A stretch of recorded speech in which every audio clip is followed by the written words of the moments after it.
All right, so we've been in Colossians, and one of the things that I want to take a look at from Colossians might seem insignificant, but I don't think that it is at all.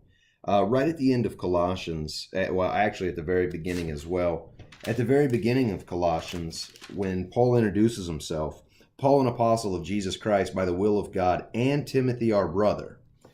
At the end of Colossians, we get a couple of different people that Paul mentions: Tychicus, Aristarchus, Mark, the cousin of Barnabas, Jesus, who is called Justus. These are the only fellow workers. He also mentions Epaphras being the guy that had come to Paul from Colossae. So we get all these different names mentioned, and it's not uncommon for us to hear about the group that's traveling with Paul. When Peter in Acts 10 goes to Cornelius's place, there's a group of Jews that are with him. That comes up again in Acts 12 at the Council of Jerusalem. So these guys have people around them, and it makes you think about the verse from, or it makes me think about the verse from First Corinthians. And in First Corinthians, what we're looking at is going to be 15:33. 15:33 tells us,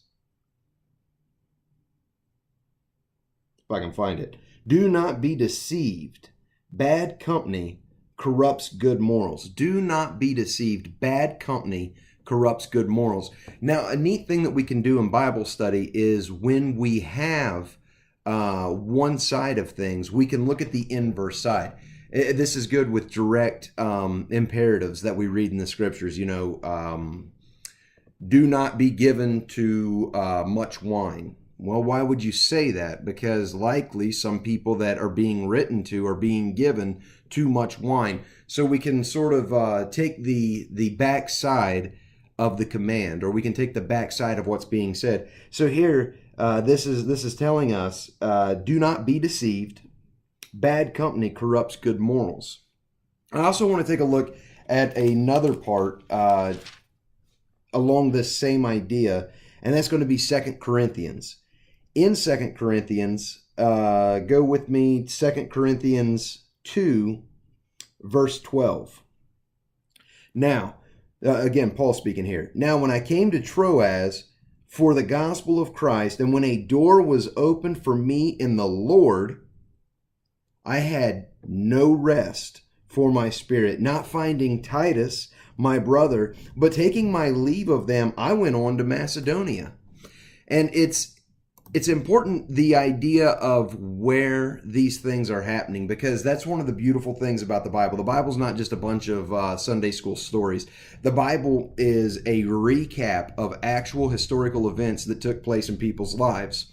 And these people had a desire to glorify God, much like we have a desire to glorify God. So we can look at their examples and we can look at the things that happened to them.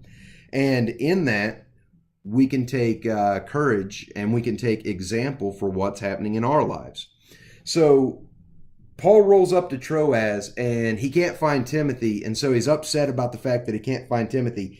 He has an open door for him in the Lord, but because he can't find any rest, he departs from there and goes to Macedonia. Folks, that's across the Aegean Sea. That's not a short little trip. He takes off. He goes somewhere different. And if you will go with me, I think that our Bible studiers will enjoy this. If not, just hang with me anyway. That's 2 Corinthians 2:12 and 13. I believe this picks back up over here in 2 Corinthians 7, verse 5, because there Paul says, he finishes with, I went on to Macedonia. In 7, verse 5, he says, for even when we came into Macedonia, our flesh had no rest. So it's still kind of that same thing. I had no rest. Our flesh had no rest, but we were afflicted on every side, conflicts without, fears within. But God, who comforts the depressed, comforted us by the coming of Titus.